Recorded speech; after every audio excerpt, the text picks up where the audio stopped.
would step into the ring prepared to die. So my belief was, if I didn't do the work that was required that I thought, if I didn't go beyond what normal people would, then I'm going to get killed, because I would step into the ring prepared to die.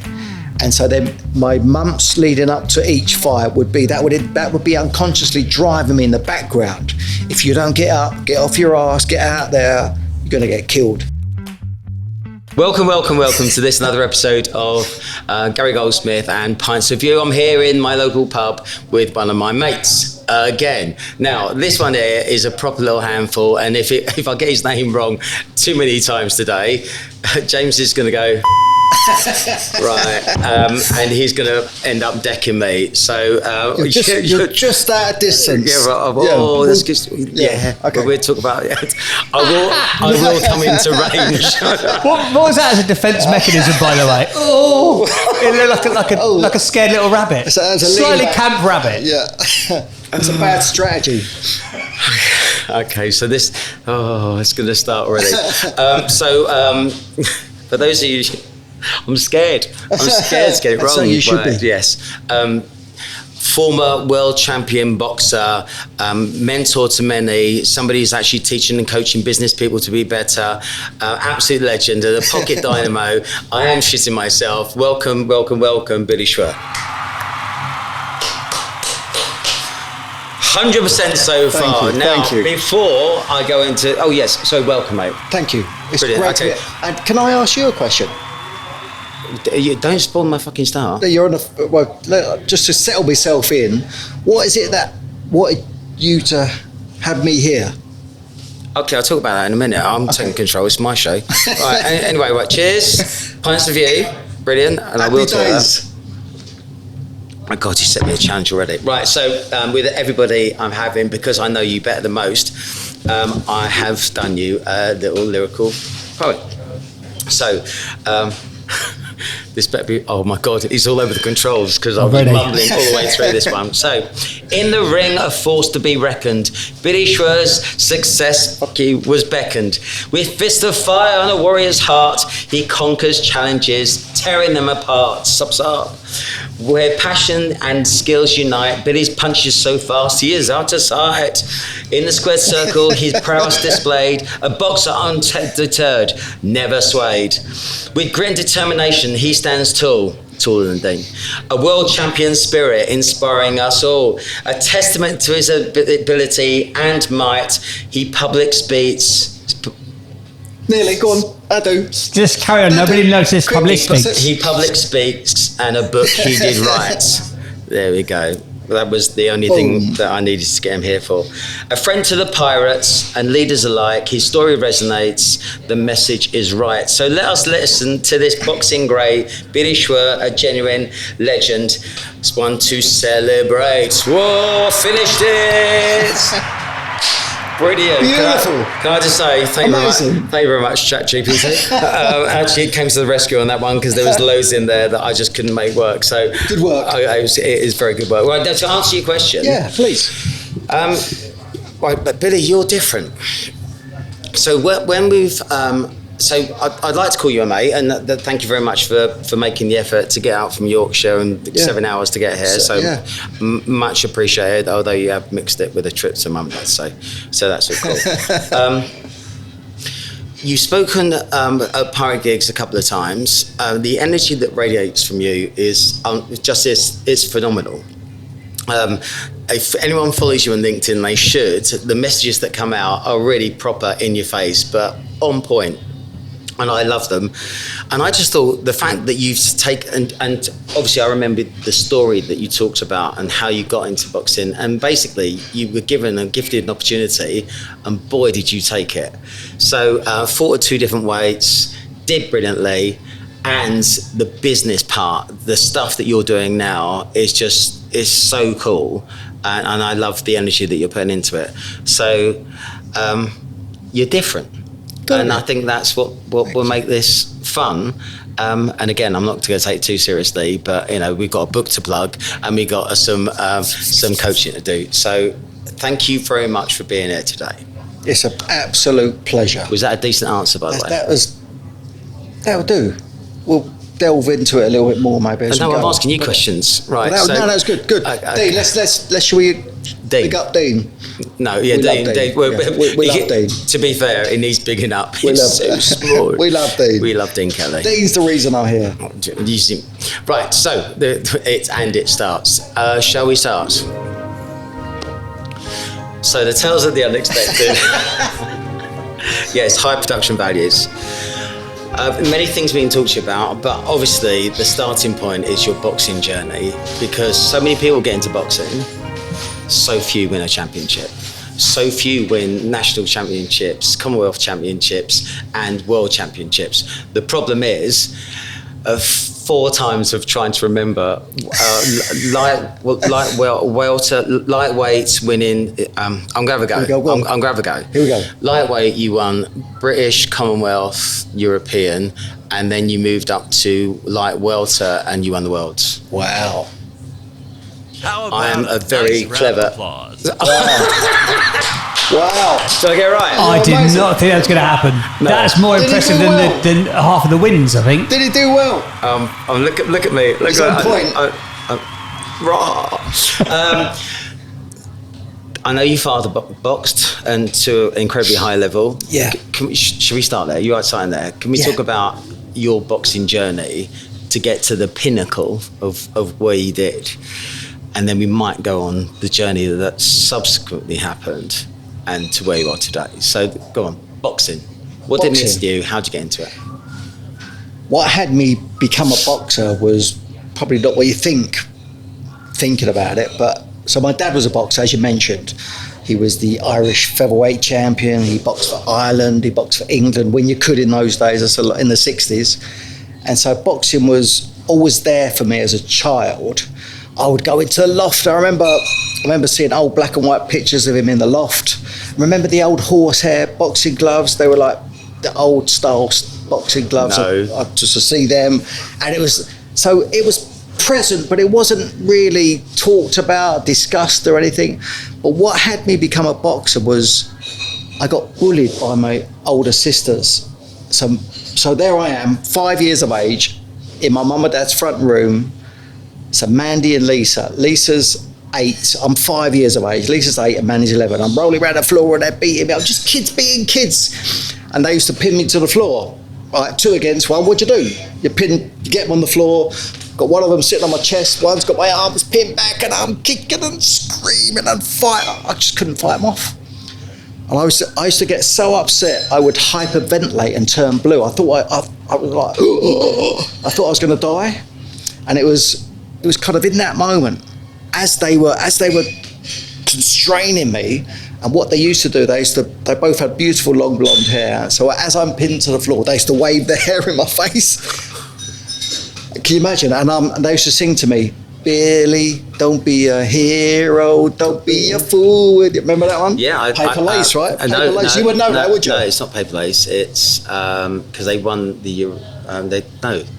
Is it Paper Lace? I think it is. Google it. Google it. I'll be back with verification shortly. So there I am, kicking and screaming and fighting. I'm thinking I'm going to die. I'm actually in floods of tears, and then I make a decision unconsciously. I decided something about myself, that I was weak. So in that moment, I decided I was weak. Then I had to find a way to cover up and survive being weak. So Dad being a boxer, then it was a perfect way for me to prove I'm not weak. So 5 strong. yeah, to use a boxing club. So then I started at 8. Right. So unconsciously I'm trying to figure things out, trying to work it all out, and I get the opportunity. My dad takes me down the boxing gym. I'm 8 years of age. There I go. I'm a little kid, and big mop of blonde hair, and that's how it all started. So my first contest when I was 11, my third amateur boxing fight, I'm boxing a guy called Jason Meager. I remember it so clearly. This is a long time ago. And so I won my first 2 fights. I go to the centre of the ring. Now, this was back in the day when it's a big gentleman's evening. Everyone's all in black tie, smoking cigars. It was those days. And so I go to the centre of the ring. My dad's in my corner, and I'm waiting for the decision. And I'm thinking, well, I've won this because I've won my last two. Of course I won it. And then they make, ladies and gentlemen, the winner is, then they put Jason's hand up, and I'm absolutely devastated. I'm distraught. So my dad's trying to console me and I've just lost the fight. There's tears, the whole works. I'm absolutely in front of everyone. I'm distraught in floods of tears. We've seen kids go like that, right? And then the decision that I made was, I'm not good enough. So I'm 11 years of age. I've got a story. I'm weak and I'm not good enough, which then evolved into I'm not enough. So as an 11-year-old kid, I then trained, worked on becoming the best I could possibly be. So I'm trying to prove something. So all my life, I've been trying to prove I'm good enough. I am enough. So much so that I would step into the ring as a professional boxer prepared to die. So that was my experience. Kill or be killed, life or death. The bell would go and I go, right, here we go, let's go. And that was my experience. Did you become untrainable to a certain degree? Because everything that you were putting into your training meant your fists are harder, better. Did you actually put that into action in the ring, or did you just lose it? No, I've controlled boxing. Professional boxing is controlled aggression. Okay, so we've gone from 11 to for you being a professional. Well, give us a bit of colour in the middle there. So 11, start boxing, lose my third amateur boxing fight. So then I'm still driven unconsciously to prove something, that I'm enough, I'm good enough, I'm not weak. So then I continue and I start to get the hang of it, and I get good at it, and I become a national champion when I'm 13. So I'm now the best in the whole country as a 13-year-old. So I remember talking about our identities and stuff, and how talking about I didn't fit in, I don't belong. So as a child, as a 13-year-old, I went back to school on the Monday morning. We're all in assembly, 300 kids. The headmaster gets up, he starts talking, creating the week ahead, and then he talks about me. I've just become a national champion. It's a big deal. And he got me to stand up, and I can remember it so clearly. I stand up and I look around and I'm getting applauded, and I'm thinking, shit, I don't fit in here. I don't belong. There's something. I'm different. I'm separate. So I learned. I disassociate with myself, which was something I learned to do as a child, which served me as a boxer. Because there are two yous. Two yous. So there's you, the real you, and there's you, the fighter. Absolutely. Billy the boxer. Let's call him. The character is Billy the boxer. Names. They got names. What's Billy at home? Billy at home. All right. Just Billy. All right, Billy. So then Billy the boxer that's how it got created. Unbelievable. And then that was my driver, and that was. And who was sort of managing your career? So for 13, too young to step yes, up. I was an amateur boxer. My dad taught me how to box as an 8-year-old, and he's been in my corner I had nearly 100 amateur fights, 45 professional fights. He's always been in my corner, in the ring and outside of the ring, because there's been a few skirmishes outside of the ring, in life, so to speak. Yeah. So then my dad with the amateur boxing trainers. I boxed for the Luton Irish Amateur Boxing Club. I boxed for Luton Boys Club to start with. So Dad's Irish, the name's German, so there's a bit of a mixture there. So then I decided to turn pro at 21. So Jack Lindsay was my professional boxing trainer. So he guided me all the way through as a professional boxer. So Jack has looked after a lot of boxers. Yeah, he's done a lot. He's done years of. So that's my dad took me down to the gym. I can remember it so clearly. Introduced me to Jack because my dad knew that he'd kind of reached his limit. He was an amateur boxer, an amateur boxing trainer. So he let me go and work with Jack, because he knew that Jack was going to take me to another level, which is what you need. Yeah, exactly that. So do you remember your first pro fight? Yeah, it was very quick. It was at the heart of British boxing. Where's the heart of British boxing? York Hall in Bethnal Green. There we go. Is it really? Yeah. So it was a 1 round.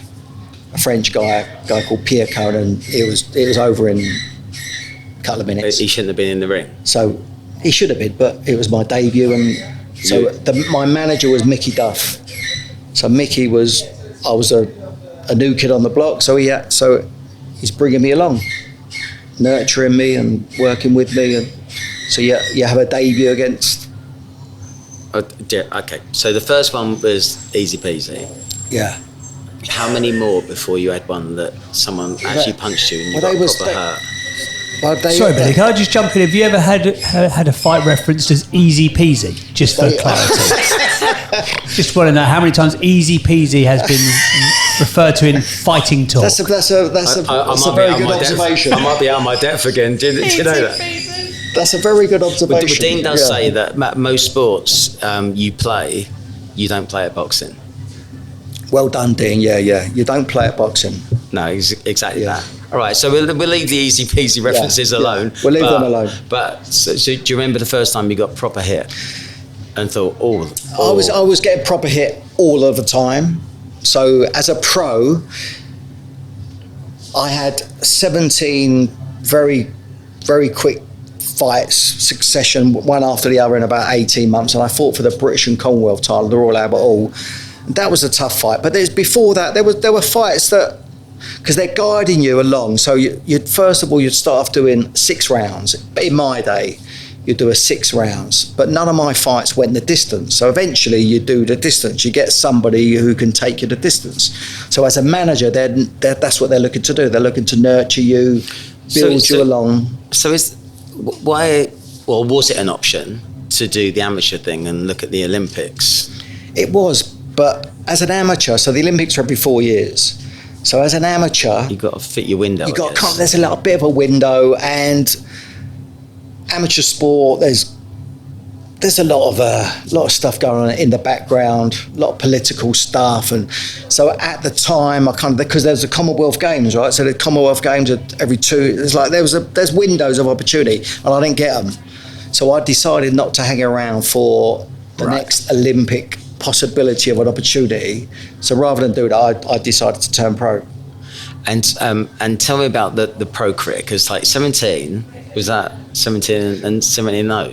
Yeah, so 17, 18, 19 fights, I'm undefeated. You're the Great White Hope, right? So everyone's talking about the new kid on the block, Yeah, and I'm coming through. Now, so are the old established gangster boxers, are they trying to avoid you, or are they trying to meet you early? How does it work? Because effectively it's your management, isn't it? Yeah, it's a business, right? Boxing is a business, professional boxing. Yeah. So I'm the new kid on the block. I'm getting nurtured, brought along by management. I'm showing potential. So 17 now. Hopefully now you're getting more of a purse at that point. Absolutely. So then you'll go along. So then my manager got me a shot at the British and Commonwealth title. So I fought a guy called Carl Crooked, and I was his 5th defence.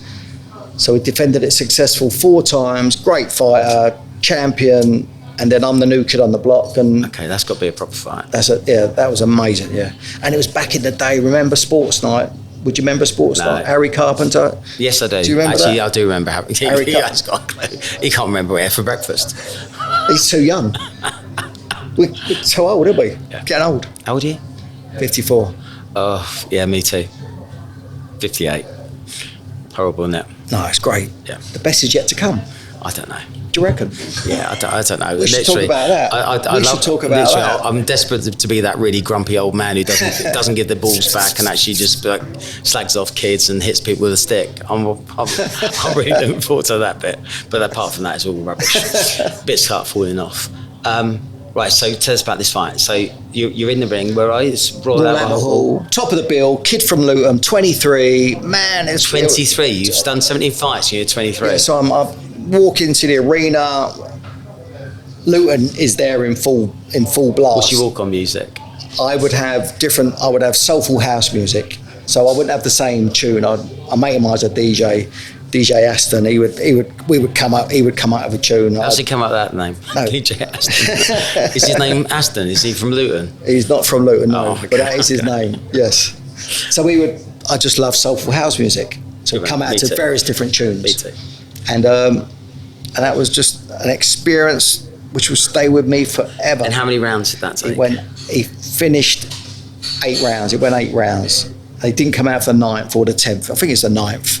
So then Luton invaded the ring. They were clambering into the ring. It got invaded. It was kind of a bit messy at the end, but I remember getting carried out the ring, down into the change rooms, and that was just an experience never to be forgotten. It was just immense. Massive shout out to James Connors and or Quetzal, Quetzal, who knows, as our main sponsors for season 2 of Pints of You. Now, Quetzal guides companies through the busy marketplace, helping businesses buy the technology that is aligned with their strategies. No more buying tech to keep up with the Joneses, having a plan that makes it your ownsies. We love what they're doing, especially with the telephony stuff at the moment. So, cheers, buddy. Really appreciate it. Use them. Do you think in life, though, you have those moments where it's like everything comes together and it's so brilliant you spend the rest of your life trying to relive that moment? That's a really good point, and absolutely. So I would try and relive. So I would do everything to try and recreate and replicate that feeling, because I could have fought anyone that night, King Kong, anybody, and I would have had a good chance.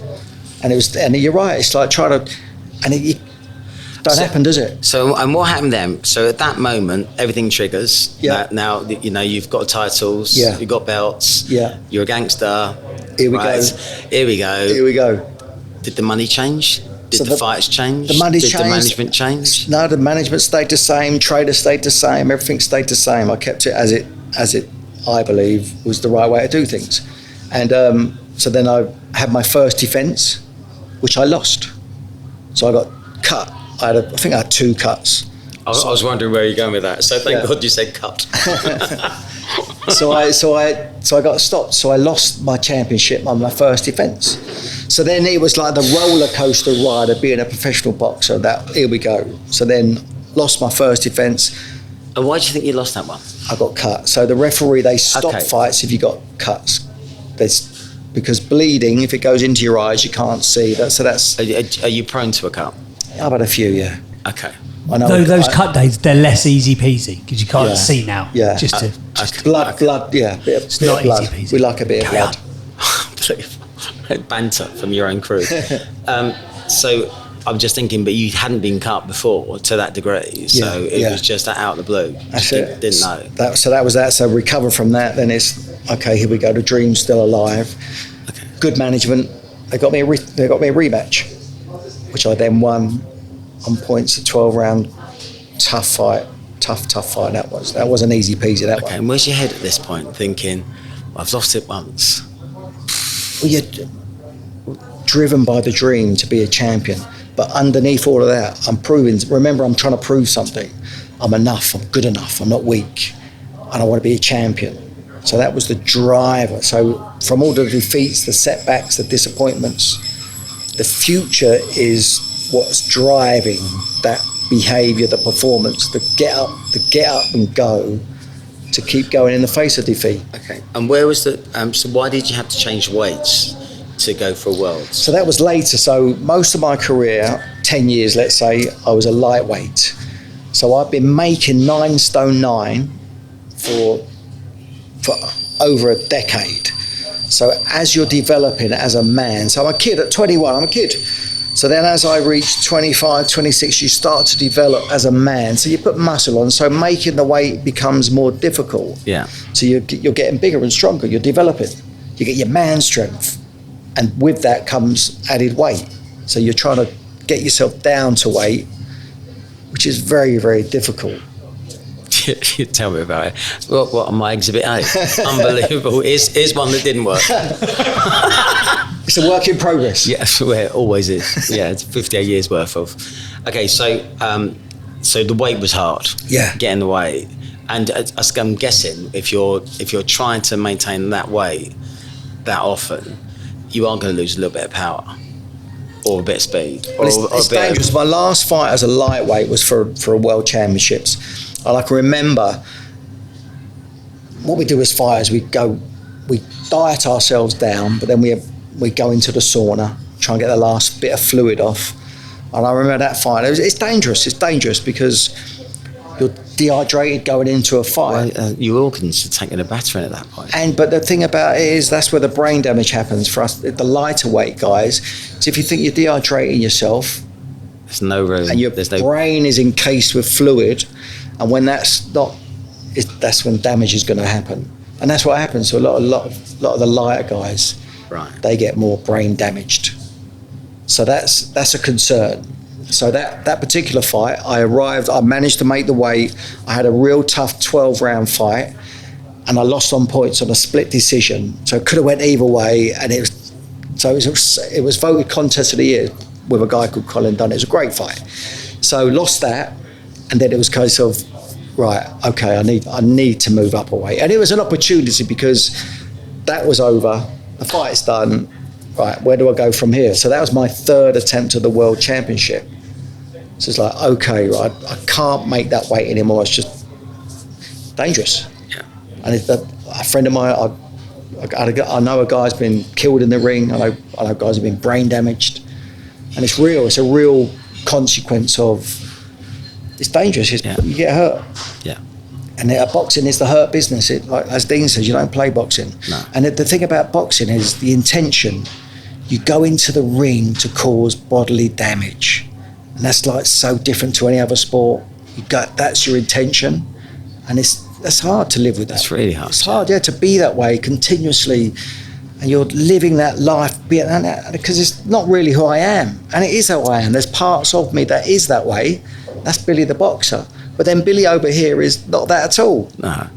Okay, and I get that. Do you think you need to have that sort of that anger or something? So you've obviously got this thing about proving something. Yeah. It's got to have something which is a big enough goal, which is so extraordinarily fucking personal. It is. That it overrides everything else. It does, because when you're in a championship fight and you're getting beaten up, we're in rounds 8, 9, 10, and it's like, it's tough, and you're bashed up, you cut, and so then it's like, what drives people through those periods? That's the underlying driver. That's what fascinates me, because a lot of fighters don't have that. Not everyone becomes a champion. Not everyone's got what it takes to go to the distance, and that's like life. And it's like, what is driving that? That's what fascinates me. And I had the ability to keep going in the face of being bashed up, being close to the end, on the edge. And when you're on the edge, you're digging deep, and it's like you go places in your mind. So you're staying really fit. So I have no idea what your diet regime is, but I get it. It's putting less calories in and moving more. It's something around that. Something around that. Yeah. Now you've decided that you're gonna step up. Yeah. Are you now trying to put on body mass? No, because the weight difference was only £5, which is nothing. So £5, it's pizza. We'll put that on this afternoon. I just want to double check that everybody picked up the fact that you said £5 and you just went, that's pizza. It's a pizza, isn't it?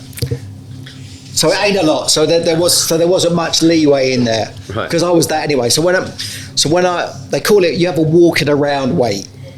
So you have a fighting weight, then you have a walking around weight. So my fighting weight was 9 stone 9, but then it was now 10 stone. So I moved up to light welterweight, 10 stone. Oh, you chubby fucker. So then I would walk around at 10 stone 13, 12, 13. So then I would have to come down to 10 stone. And how do you do that? So what's the process? There's a process over time, through nutrition, dieting. And what's the time period you give yourself? And you go into training camp. So you might have a training camp 12 weeks, 10 weeks, that kind of, it all depends on where you're at. And what's your approach to, because Muhammad Ali said he hated every minute of training, right? He's very famous for saying how much he hated training.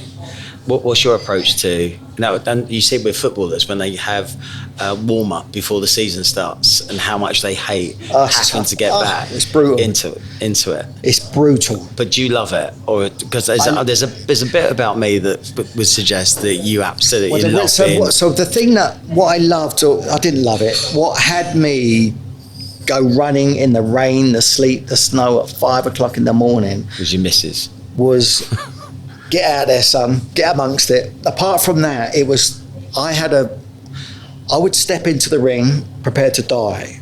So my belief was, if I didn't do the work that was required, that I thought, if I didn't go beyond what normal people would, then I'm going to get killed. Because I would step into the ring prepared to die. And so then my months leading up to each fight would be, that would be unconsciously driving me in the background. If you don't get up, get off your ass, get out there, you're going to get killed. You're going to get hurt. You're going to end up in hospital. And that's a real possibility for fighters, professional boxers. It is. So that was the driver. Boom, boom. And thank you to all that CapEx at Stan Cap's FX business. Took ages to come up with that name, OBS. Managing your foreign currency at the bank is a mug's game. Done right, it can be an additional profit centre. CapEx is Stan Cap's Anco. Great guy, scratch golfer, moneymaker extraordinaire. The one I choose personally. Links in the normal show notes. Dan, see you on a golf course soon. Do you think all champions are built that way? I think so. So could you put that into somebody? I don't know. I'm not sure you can put that kind of hunger, that kind of determination. X factor. It's like you have an X factor. So not everyone becomes a champion. So what's the X factor? What's driving that? And that's like in life. People who are more successful than others. What's that about? It's fascinating. It is fascinating. What's driving it all? So we're here. Championship fight. Number 4, right? Just number 4? For light welter? Light welterweight, yeah. How did the fight come about? Was it based on wins that you'd had, opportunities? Management. I'm obviously tried and tested. I'm established as a pro, been the British, the Commonwealth, the European champion. I've had 3 attempts. I've been top of the bill in Las Vegas. I've had 3 attempts at the world champ. So I'm tried and tested. Your box office. So then I got another opportunity. So with Barry Hearn, that was a Barry Hearn show. He got me the fight. So I'm still managed by Mickey Duff, and so then Barry got the fight, and that's what happened. And who you boxing for this? I boxed a Colombian guy called Pablo Sarmiento. No, Newton Villarreal. He was the one after. So Newton Villarreal was the Colombian guy. So he was the champion. They got him over, and we went at it for 12 rounds. 12 rounds, yeah. With someone who's obviously pretty good. Pretty good. So we went the distance, and I remember getting hit. So this one might be ugly pugly. If we're keeping. Okay. There was no cuts. I didn't have no cuts, thankfully. We've gone from easy peasy to ugly pugly. Right. And what was the fight like? How did you feel going into it? Did you think you were going to? I always prepared well. I did everything within myself all the time. There were some fights that you'd step into the ring, you're not quite 100%. Life, things happen. Training camps don't go very well. You can pick up a flu or injury. That happens quite a lot. Yeah. So to go into a fight 10 out of 10 is very, very rare. So I stepped into the ring, and I was in good shape. So it was a real battle. It was quite close, but I won on points. And my arm was lifted. I was crowned the world champion. So and it was kind of what happened was I got hit around the back of the head in the 12th and final round. I got hit. You talk about easy peas. And it's like I got whacked around the back of the head. I was in a haze for the last round, and I was kind of trying to get through those last 3 minutes, and it was like pretty agony. And so the bell went, and I remember I go to the centre of the ring, and I'm awaiting the decision. And I look out into the crowd, and I'm kind of a bit hazy. I can see my mum. So my mum's been ringside for all of my fights, and we're kind of looking at each other, kind of have I done enough? And then I can see all the people that have been ringside supporting me since I was a kid. We're all there, and I get to hear the words I've been waiting all my life to hear. And the new IBO light welterweight champion of the world, Billy Schwer. And it was a relief. It was a relief more than anything. It was amazing. It was incredible. It was incredible. So not only for myself, my family, for everybody involved that had been part of it, because you don't have those victories on your own. There's years and years of training, preparation, how many years sacrifice. 20. 20 years. So if you think about it, I started boxing when I was 8, had my first contest at 11, and I won the championships when I was 31. So the people in my life that supported that, there's too many to mention. There's just Mum and Dad were huge. My sisters, Mandy and Lisa, they were so supportive. I mean, as an amateur boxer, we were travelling up and down the country as parents do. They sacrificed so much, which enabled me to show myself and so world champion. Become something. World champion. Yeah. What was the best things that happened?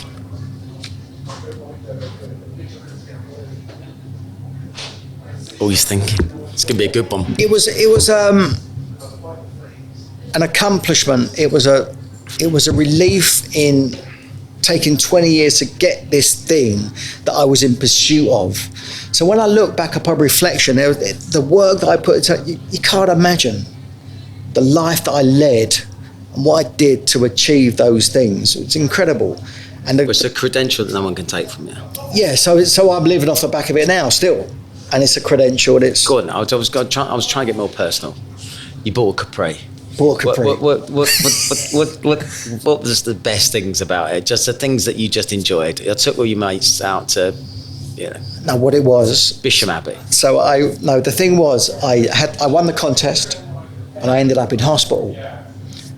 So we'd organised a big after-fight party in Luton, my hometown, and so I'm in the car with my wife at the time.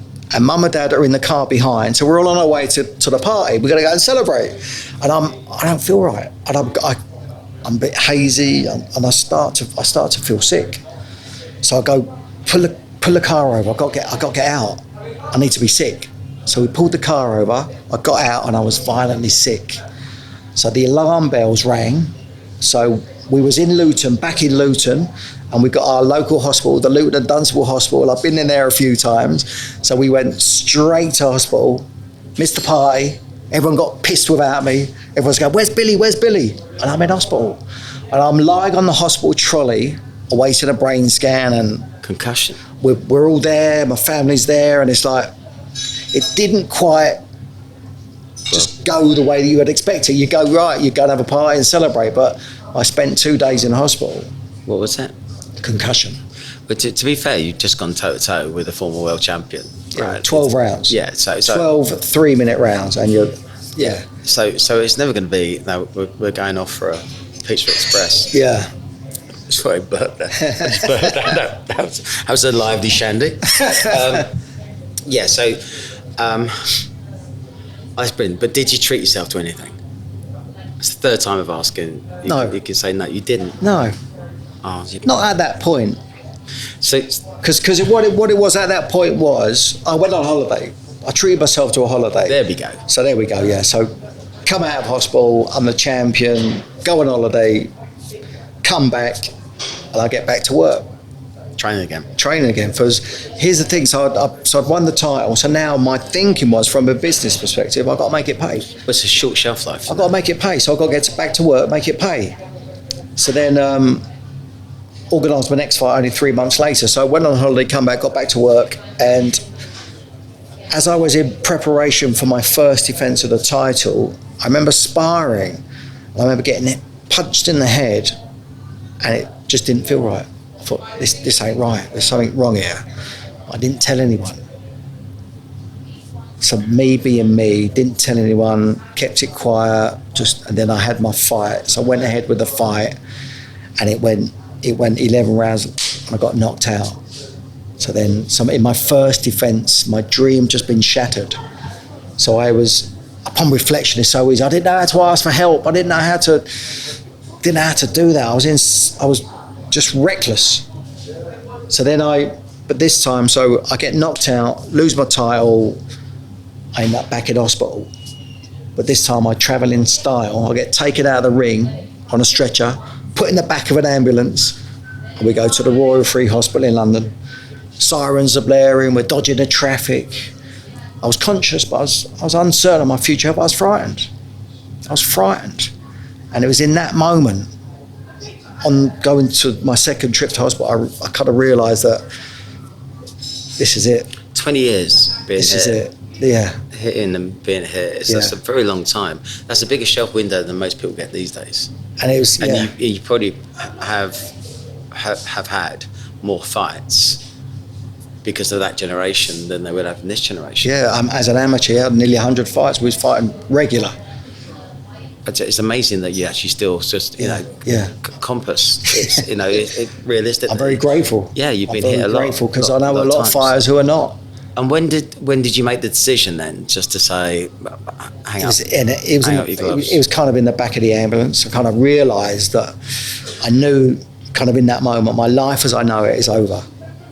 And that was finishing on top, mate. Yeah, but no, I wasn't. But that was when I made the toughest decision I've ever made, to retire from boxing. I mean, life-changing decisions are not easy, are they? No.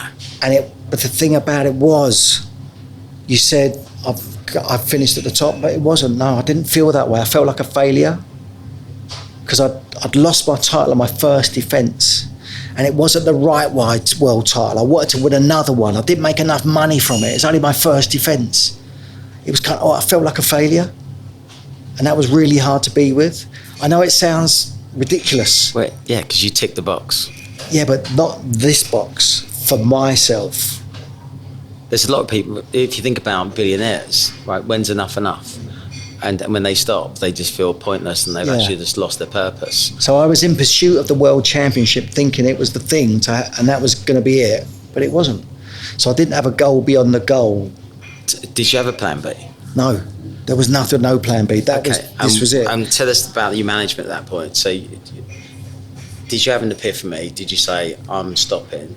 Or was it, okay, I need to have the conversations with all those people around me to see where we want to go? Insert side is that light gone? Yeah, I kind of knew, it's such a blur. It's that period of my life it's blurred. Did the management team, because nobody was talking about mental health and mental well-being at that time. Yeah, exactly. Big shout out to all Hapstar, Darren, Adam, Dan, and of course Stinkerbell. Now, what is happiness to you? Imagine Hapstar being a unique tool that helps staff be happier, a genuine and proven scientific approach to compel staff to stay longer, get to that magic third year. And we all know happy people make you money. It's absolutely fucking brilliant as a tool. You've got to check it out. It's a game changer. Smile and dial, Hapstar. It's emotional. Were they supportive of what you wanted to do, or was it, all right, Bill, see you later? No, I was choosing the decision. I made the decision. It was like, that's it. So management. And then you're on your own. Then you're on your own, yeah. And that's danger.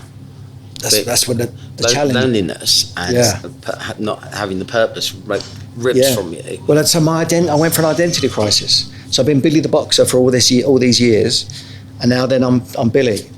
Who am I? Who the fuck am I? And how long did it take you to? We need to talk about this, right? Because it wasn't an easy time for you, was it? No, it's really. You talk about mental health. So when I retired over 20 years ago, mental health wasn't talked about. It wasn't openly discussed. Yeah, it was there for us all, but it wasn't openly talked about. So I didn't know, and I didn't know how to ask for help either.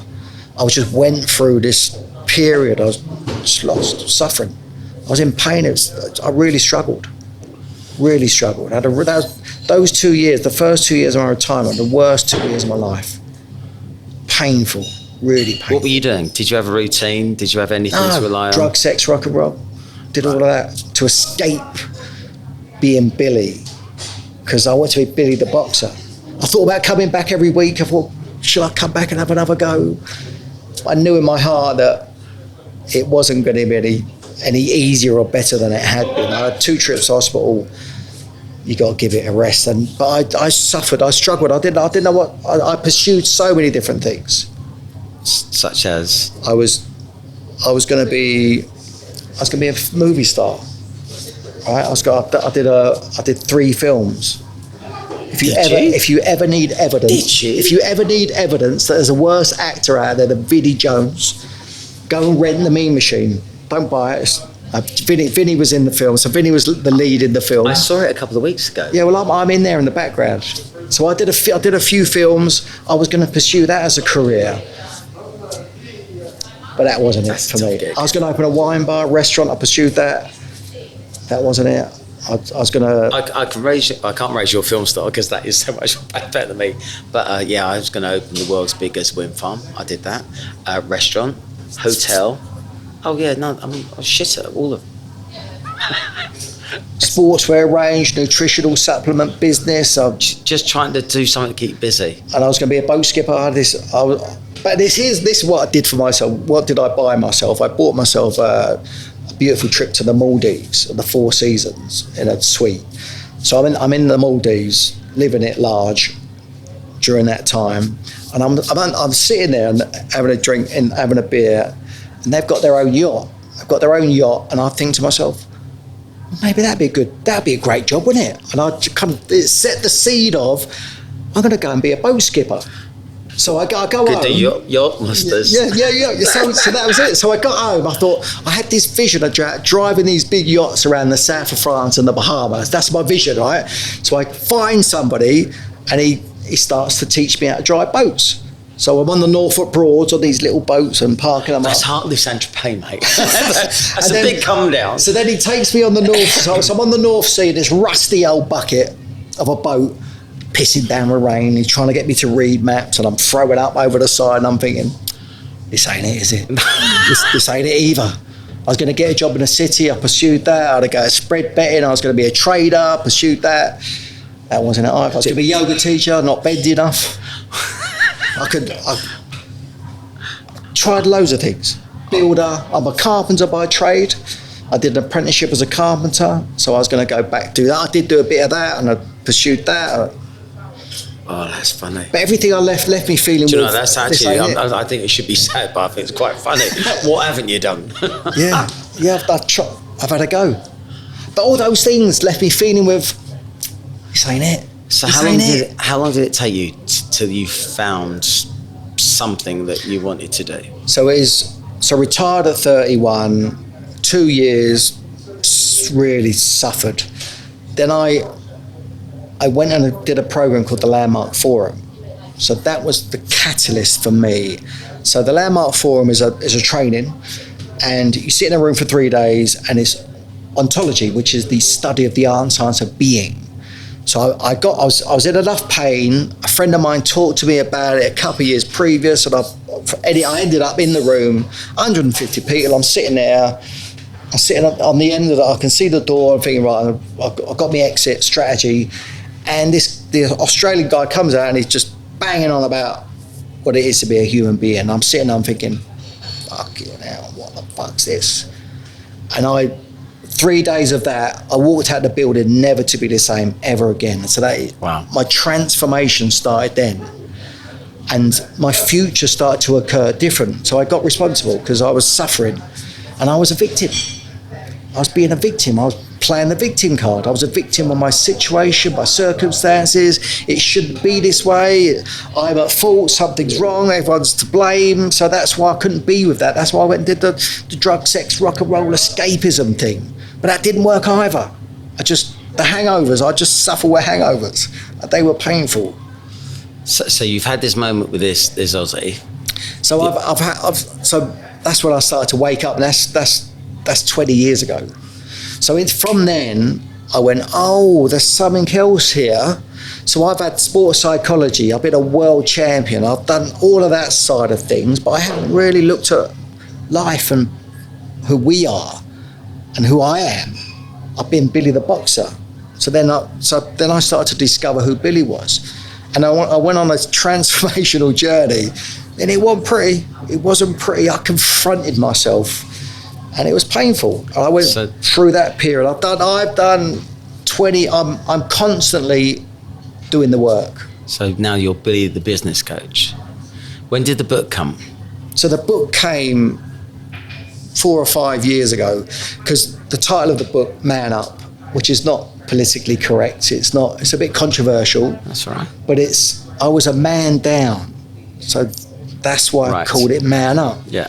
So I created a success model. So this model, so the 3Ds, if you imagine a pyramid, triangle, discipline, dedication are the base of the triangle, and desire is that's the starting point of all achievement, right? Desire. As Napoleon Hill once said in his book, Think and Grow Rich. Desire. Now, as an athlete, as a boxer, my desire was to become a world champion. I was clear. So then when I retired, I had no desire. I had no future to live into. So I kind of imploded, and I kind of went through chaos because I had nothing to fight. So I just fought my wife, me, life, everything.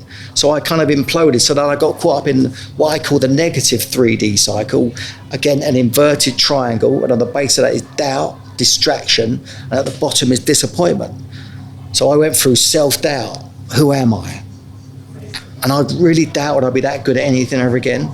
I've been a world-class athlete. Now what? Distraction. I got distracted. Look, we all get distracted. It's the unconscious distractions. I wasn't aware of it. They're unconscious. So get conscious. It's very seldom you are when you're in it.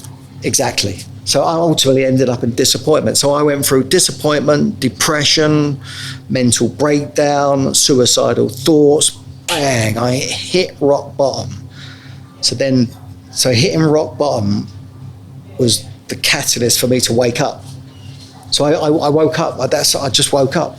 And that's what's in this book. That's what my life is about. Driving great performance and getting the accolades and what it takes to get there. Yeah. And the resilience, and it's not how many times you get knocked down, it's how many times you get back up.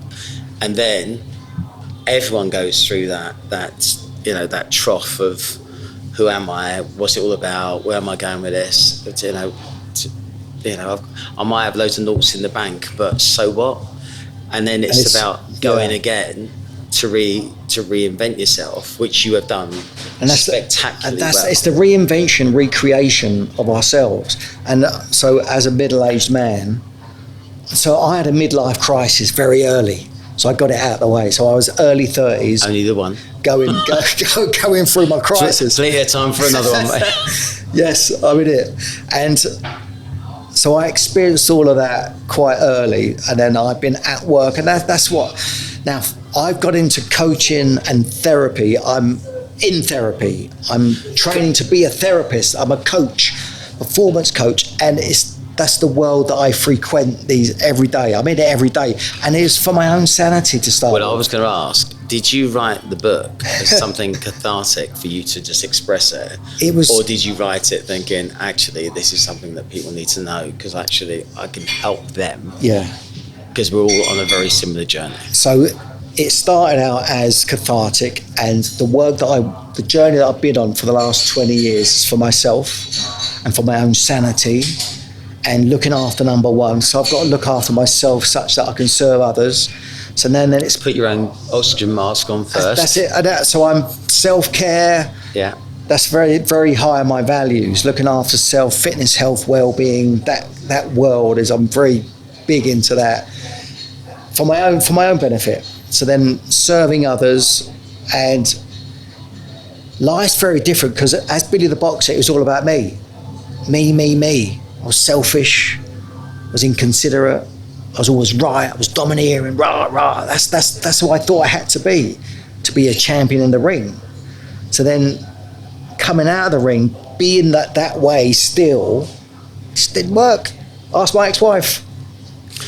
I didn't know how to be any other way. It was like aggressive, domineering, that it just didn't work in life. That's a yin to a yang, because when you're working in coaching, you have to listen.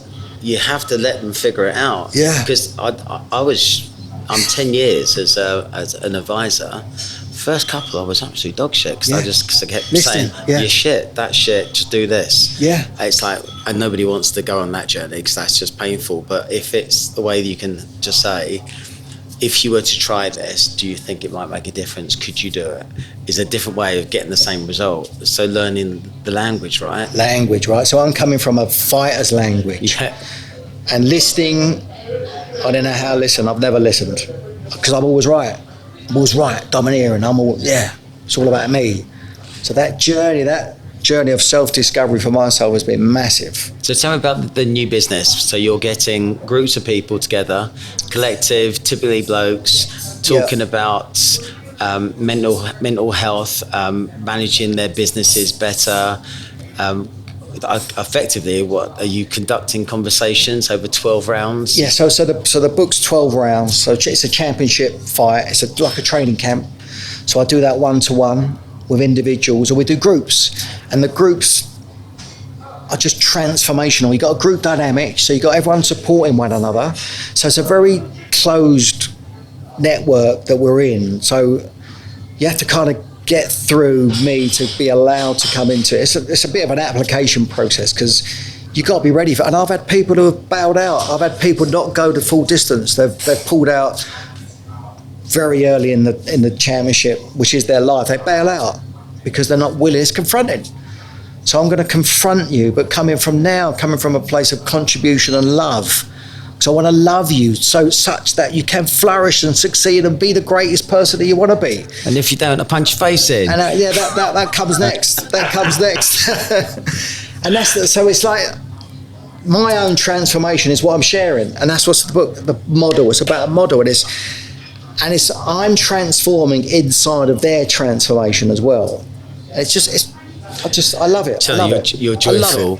Hola, and thank you to Camino Partners for sponsoring Pints of You Series 2. Now, Camino Partners are the ultimate staffing providers for UK and European recruitment back office talent. That includes finance, marketing, and everything in between. They own the scene between the scene. Also, Harry Houston doing the consultancy piece. Big fan. There is a link in the normal show notes as ever. Call them, we love them. And Sachin, thank you, mate. Alphabet soup. We couldn't get someone to say alphabet soup, so I do it. Do you know the alphabet? Yeah. So this is producer James. Look at he's had his hair done, especially because it's in the shot. Right, brother, give it a spin. Okay, no. Can I just say that wasn't spinning. That was weak. Oh, try and get an S. Go on, buddy, give it a spin. The best spin we've had. Oh, What? Yes! Unbelievable! Schwer! S for Schwer, yeah? No. Unbelievable. Right, so we're going to frig this because we've got so much content. This is because I'm going to be plugging a book soon. So I'm going to now pretend I'm going to go to letter S, which I'm not, because there's something I want to talk to you about, which is absolute, literally carnage today. The Samaritans. Yeah.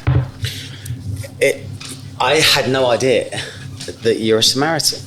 Yeah. How? Why? What? So that the how, the why, we talked about earlier about listening, and I never listened.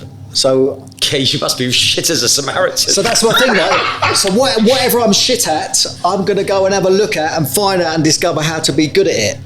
So the role as a Samaritan is you're called a listener. So you got to get good at listening.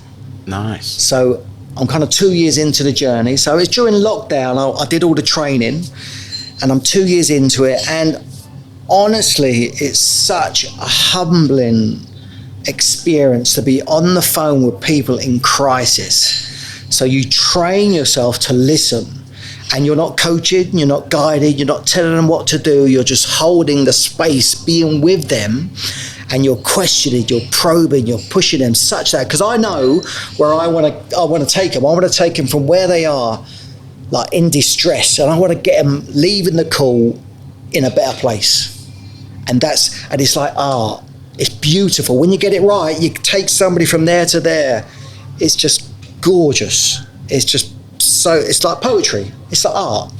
And I've had recently a lady come on the call, distressed, in a tough place, and 40 minutes later, she goes, Bill, I feel I'm a 9 out of 10. She goes, I feel like a 9 out of 10. And she was so grateful for the conversation that we had, just for being there as a listener. Sometimes that's enough. I think it's a really noble thing that you do there, and it just ticks all the boxes. It works for you, works for other people. Yeah. I'd be nervous to be a listener, thinking I'm going to take that on. I'm going to wear that for ages. Yeah. How did you learn? So we talked about as a 13-year-old when I stood up in assembly and I kind of didn't fit in. I felt different. What I did then was I disassociated myself from others, which was great as a boxer, but didn't serve me in life because I was kind of separate and I was alone. I felt different. So that didn't serve my life or my relationships. I broke all my relationships. I was just disassociated all the time. I didn't know how to be any other way. So as a Samaritan, the funny thing is, what had me suffer as a child and subsequently the years after was now my superpower. Because as a listener, I'm listening to all types of stories and I can disassociate. I can be with them in the moment and support them and be there for them, but not get caught up in the story. Well done. And it's that, so It's a very mature thing to be able to do. So what was a challenge as a child is now serving me as a coach and as a Samaritan. And you are worth it.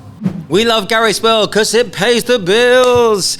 Business consulting, mentoring, growth coaching, and the ultimate recruitment. They're delivered by a genius and sup handsome legend who brings the fun and smirk to the business of work. It's me. Links in the normal show notes as ever. Call me. The desert island. Right. Oh, my way. Right, so this is an absolute fudge. I just want to ask you, so we're basically, the concept was we're going to go on the beach and you can only have one of certain items. But there was so many great questions. I just did great questions. You can have one wish. What would it be? To continue just being, I want for nothing, but I'm in the pursuit of everything. So it's like wanting for nothing, being in the pursuit of everything. I just want to stay there. I want to be where I'm at. That's what I wish for. Because we got decades. I've got decades. We have decades and decades in front of us. I just want to have what I got. It could have been so easy for you to say 4 more titles. Good man. And I'm pleased you didn't. One more prediction. Make it a boxing one. One more prediction. Yeah. Boxing will continue. It will flourish, and we love boxing. We love fighting. Do you not think there's a worry about boxing? There's always a worry about everything, every sport. There's always a concern. There's always a worry. Boxing is dangerous, but it's controlled. There's a British Boxing Board of Control. They take care of their fighters, but it's barbaric, it's brutal, it's dangerous. That's why we love it. Fury, best we've ever had? Yeah. Unbelievable. Great heavyweight champion. Amazing. Guilty pleasure? I love a couple of beers. Okay, you're allowed to. Dean went for George Michael. I'll just let you know. I'll let you know. One mantra that you live by? I live by this one. Make money, live well, be happy. Can't miss with that. I'm going to take that. One food that you can eat. Just one food stuff. Steak. For the rest of your life. Steak. Ribeye steak. Hang on, are you one of these just eat meat people? No, I do eat other things, but I do love a ribeye. Really? And I'm due another ribeye with Dean at some point. So right, that's cool. And one do-over. If there's anything in the world that you could do again, if you had that moment again, what would it be?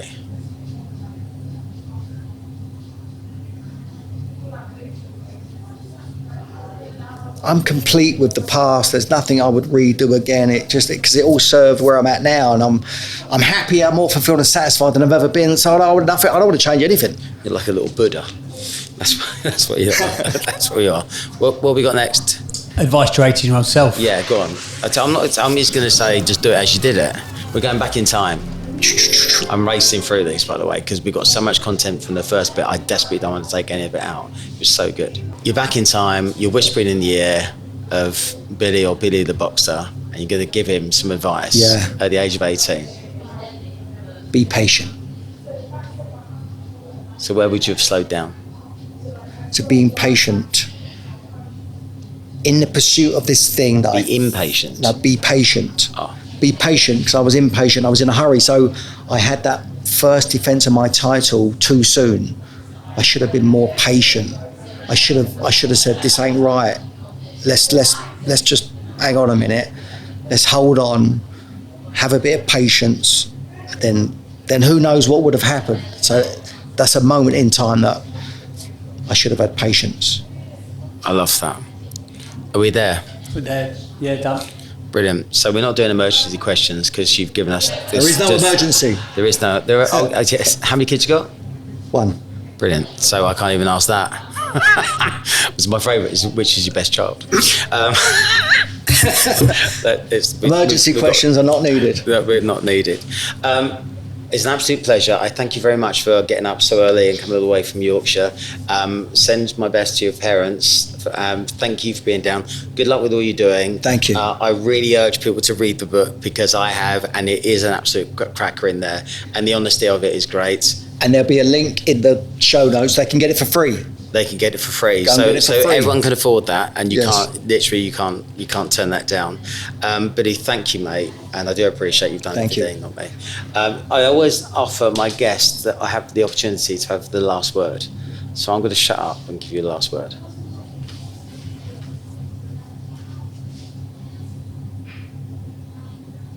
We're on the clock here. Commit to your dreams. Take inspired action and make them happen. Live with passion, power, and purpose. If you hadn't said that, I was going to say it. So thank you very much. Was he bollocks? Sorry, just to clarify there. It's in his book. Oh, okay, so I take it back. It ruined. Is it? Yeah, it's in your book. Right. I had to think about that. Yeah, it's brilliant. Thank you very much. Thank you. That's us out. Cheers, James. Thanks, James.